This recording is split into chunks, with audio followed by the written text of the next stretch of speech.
Hey, what's going on, guys? Eric Zubik here, covering more of your Goofs. And this week's gonna be more of a doozy than you think. Because more Goofs than usual. This week, it's Thomas Gets Bumped.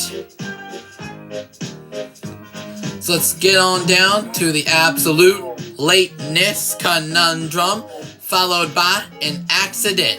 Let's get to it now. Every afternoon, Thomas the Tank Engine puffs along his branch line with Annie and Clarabelle. First, they pass the water mill. Next, they come to a big farm. Then, they can see a bridge. Wait, I gotta see if there's any Goofs. I mean, it's hard to see with right here. Along his branch line with Annie and Clarabelle. Proper here. First, they pass the water mill. Next, they come to a big farm. Then, they can see a bridge. Wait. It's too fast. Then, alright, perfectly normal. A bridge with a village nestled either side of it. This is a special place. Whenever children hear Thomas coming along, they stand on the bridge waving until he is out of sight.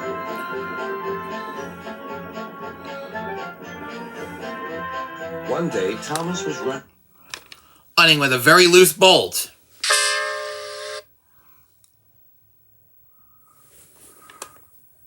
And Percy's cab roof has been raised. He had stopped at the signal before the bridge to talk to... Camera shaking. Two children. Percy the Green Engine was waiting too. And that signal is slightly to the right, unfortunately. Hurry up, Thomas, called Percy when the signal dropped. If you're late, Sir Topham Hatt may get a new engine to replace you. He would never do that, thought Thomas, but he was worried. Next day, Thomas hurried along the line. Just ahead was the goods yard. There, on the platform, was an inspector waving a red flag. Next, Thomas... Oh, there was sticky tack with the guy with the red flag. Some children. They were waving too. Something must be wrong, thought Thomas. This station is for goods, not passengers. Help, Thomas, help! We're glad to see you, called the children. Please, will you take us home? The station master explained to Thomas's driver that the school bus had broken down, and all the parents would be worried if the children were late. Thomas waited as the children walked down from the bridge. Well, I'm pretty sure the fireman's nowhere to be seen. Although it wasn't mentioned in the story. I think the UK mentioned driver and fireman. Then he took the children to the next station where Bertie was waiting to take them home.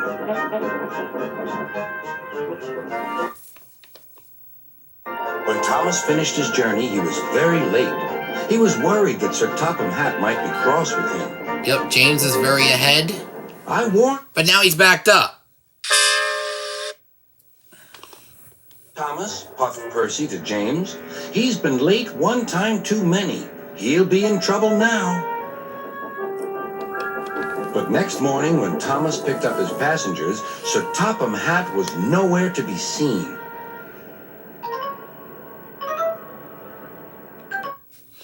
That platform is not aligned very well in the last two scenes. Thank goodness, sighed Thomas.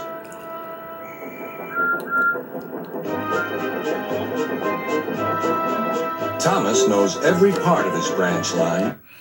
Except for one question, why are Annie and Clarabelle coupled differently than before?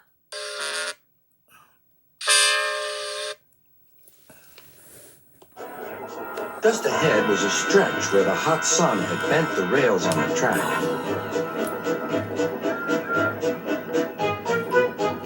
Careful, Thomas, called his driver, but it was too late. Wait a minute. Thomas called his driver. Okay, me.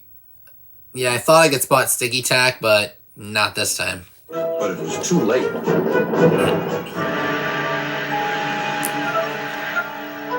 That's done it, said his driver. Yeah, that's done it. Big time. Not just because of the accident, but Annie was faced the wrong way. We shan't get any further today. But what about my passengers? Asked Thomas. Don't worry, they'll be looked after, replied his driver. While workmen repaired the line, Thomas had to shunt freight cars in the yard. Bertie came to see him. No, he didn't. He was already at the, well...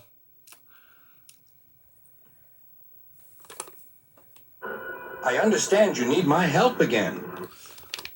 Okay, he was at the yard, technically.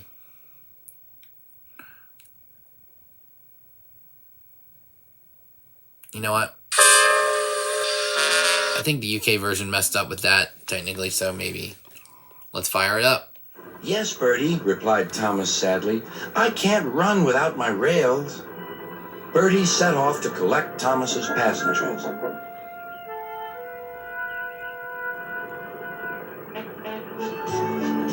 Hello, Bertie, they said. We're glad you're here. Bertie drove along the road that runs by the railway. He stopped at each station along Hold on. the road that runs.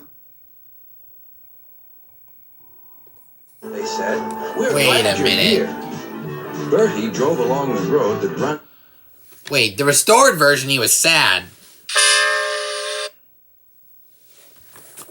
By the railway. He stopped at each station along the line. Sometimes he stopped between stations to let people off closer to their homes. Thomas felt miserable. I've lost my passengers to Bertie. They'll like him better than me. Sir Topham had arrived. Your branch line is repaired. But your car hasn't, unfortunately. I don't know why you have a black car instead of a blue one. I'm going to change your timetable so that you and Bertie can work together more. When Thomas reached the station, there to his relief were all his passengers. Bertie is a good bus, but we missed our train rides with you, they said. Later, Thomas spoke. Ugh. The Farquhar sign is missing. And that roof is not on properly, unfortunately. Bertie, thank you for looking after my passengers. That's all right, Thomas. I'd like to make new friends, but I'm glad to share them with you. You're a good friend indeed, replied Thomas, and always will be. And that's the end of the story. If I missed anything, leave a comment down below. Don't forget to like this video if you've enjoyed it. And do not forget to subscribe if you haven't done so already. And turn on all post notifications so you won't miss a single upload. This has been Eric Zubik signing off for now. Catch you guys at the next station. All aboard!